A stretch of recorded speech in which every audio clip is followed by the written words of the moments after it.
नमस्कार, news capital express में आपका स्वागत है। शुरुआत करते हैं खास खबर के साथ। गृह मंत्री नरोत्तम मिश्रा का बयान कमलनाथ पर अब तो उनके नेता राहुल गांधी से सवाल किया गया है।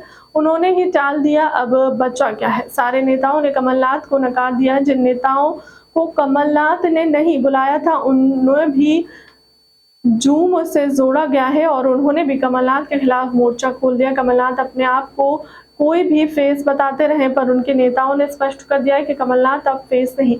कमलनाथ के नाम पर कोई सहमत नहीं है। ओबीसी के बयान पर ओबीसी ने पूछना चाहता हूं कि चाकुओं से गोद दिया गया है या लव है या जिहाद है। टुकड़े टुकड़े गैंग के एक भी व्यक्ति ने दुख नहीं जताया। लड़की हूं लड़ सकती हूं का नारा देने वाले अभी कहीं नजर नहीं आए हैं। टहलते हुए भाई अमेरिका चले गए। इंदौर के चूड़ी वालों पर दिग्विजय सिंह ने ट्वीट किया था, कांग्रेस के सुंदरकांड पाठ कराने पर सुंदरकांड का पाठ करें, अच्छी बात है, पर राहुल गांधी के उस बयान से कांग्रेस सहमत है क्या जो उन्होंने कहा था कि मंदिर में लड़के लड़कियां छेड़ने जाते हैं, और यह कांग्रेस को स्पष्ट करना चाहिए। चुनाव के समय धर्म की दुकान खोलने वालों को जनता जान चुकी है।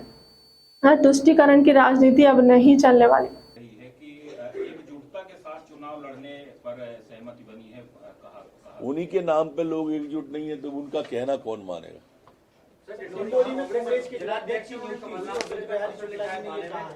कि उनको परिवार को खतरा है। कमलनाथ बड़े नेता हैं, हेलीकॉप्टर वाले बाबा हैं, वो मेरे परिवार को खतरा है और कांग्रेस का आईटी सेल उन्हें बदनाम कर रहा है। उन्हें थाने में भी आवेदन दिया। उनका थाने में आवेदन आया है, ये सही है, और कमलनाथ जी ऐसा करना भी नहीं चाहिए। आपका जिला अध्यक्ष था, आपको तानाशाह कह दिया तो आप इतने बड़े डिक्टेटर हो गए कि उसकी चरित्र हत्या की कोशिश करने लगे हो आप। ये आपका दूसरा रूप कार्यकर्ता देख रहे हैं कि किस तरह से या तो जय जय कमलनाथ बोले और नहीं तो अनुशासनात्मक कार्रवाई करके आपका मीडिया सेल चरित्र हत्या करता है।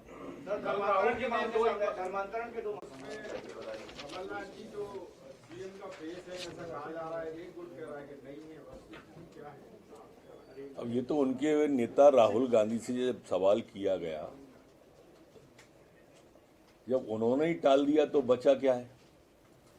मैंने तो कल ही आपके साथ प्रेस में कहा था कि विस्फोटक बैठक रहने वाली है, और आपने स्वयंभू जनरल ऑफ अटॉर्नी जो अपने आप को घोषित कर रहे थे, उनकी स्थिति कल देख ली होगी। सारे के सारे नेताओं ने रिजेक्ट कर दिया है उन्हें। जिनको नहीं बुलाया था फिर उनको भी जूम पे जोड़ लिया और उन्होंने भी विरोध व्यक्त कर दिया। मेरे ख्याल से कमलनाथ जी अब अपने आप को कोई सा भी फेस बताते रहे, और उनकी कोर ग्रुप की टीम ने और राष्ट्रीय नेतृत्व में नकार दिया। और नकारें भी क्यों नहीं, जब अपने राष्ट्रीय अध्यक्ष उस समय के राहुल गांधी जी से मध्य प्रदेश बुला के झूठ बुलवाया है 2 लाख के कर्जे का। उन्होंने जब आइटम कहा और राहुल गांधी जी ने माफी मांगने को कहा, नहीं मांगा, तो इसलिए राहुल गांधी जी ने स्पष्ट संकेत दे दिया है कि ये फेस नहीं होंगे।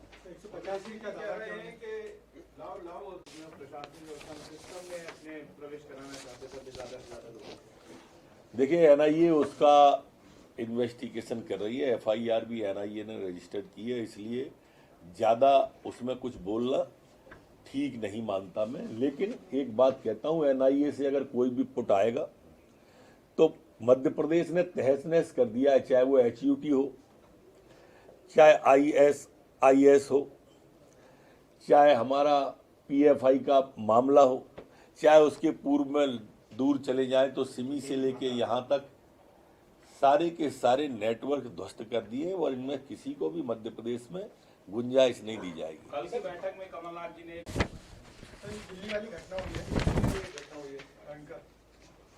ओबीसी जी से मैं पूछना चाहता हूं कि कल 40 चाकुओं से गोंद दिया, स्पष्ट करो ये लव है कि जिहाद है। आफ्ताब द्वारा 35 टुकड़े कर दिए गए और फ्रिज में रख दिए गए, वो लव था या जिहाद था? ओबीसी जी बताओ जरा, कौशाम्बी में मुस्लिम धर्म स्वीकार न करने पर जो गला घोंट के बेरहमी से मारा था वो लव था। अच्छा, अचंबा ये नहीं है, अचंबा ये है कि एक भी टुकड़े टुकड़े गैंग वाला व्यक्ति कल की घटना पर जो बेरहमी से चाकुओं से गोंदना, उसके बाद चेहरे को पत्थर से कुचलना, एक भी टुकड़े टुकड़े गैंग वाला नहीं मिला। लड़की हूं लड़ सकती हूं, एक शब्द नहीं आया उनका। भाई टहलते हुए अमेरिका चले गए, पर एक शब्द नहीं बोला भाई ने कि इतनी बीभत्स और लोमहर्षक घटना हो गई, उसके बावजूद भी एक शब्द नहीं आया। इंदौर के चूड़ी वाले पर बहुत जल्दी ट्वीट किया था दिग्विजय सिंह ने, इस पे एक ट्वीट नहीं आया होगा उनका, बोलते ही नहीं मिले होंगे आपको ऐसे लोग। ये भी देश चेहरा इन लोगों के भी पहचान रहा है और देख रहा है कि किस तरह से तुष्टीकरण की राजनीति करके देश को कहां धकेल रहे हैं ये लोग।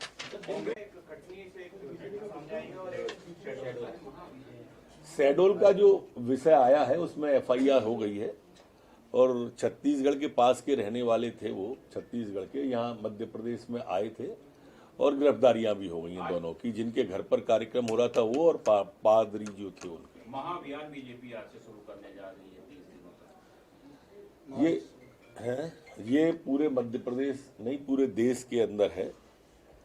केंद्र सरकार की उपलब्धियां और जिस तरह से मोदी जी ने वैश्विक स्तर पर और राष्ट्रीय स्तर पर, वैश्विक स्तर पर देश के मान को बढ़ाना, राष्ट्रीय स्तर पर विकास को बढ़ाना और देश के अंदर विकास को मुद्दा बनाना किया है और जो जो विकास किए वो एक एक घर तक पहुंचाएंगे। तो कल